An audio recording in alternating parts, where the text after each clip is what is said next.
Shovel enough mortar where the slab is to be laid. Then, with a builder's trowel, knock the mortar around to create a full bed. Rough up the bed to create ridges. As we are laying 20mm thick porcelain, the mortar bed should be around 10 to 15mm below the string line. Next, carefully lower the primed slab onto the bed, taking care not to let the slab knock against any adjacent ones, as this may chip the edge.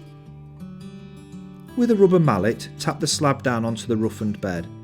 The slab will now compress the mortar down to create a smooth, full bed.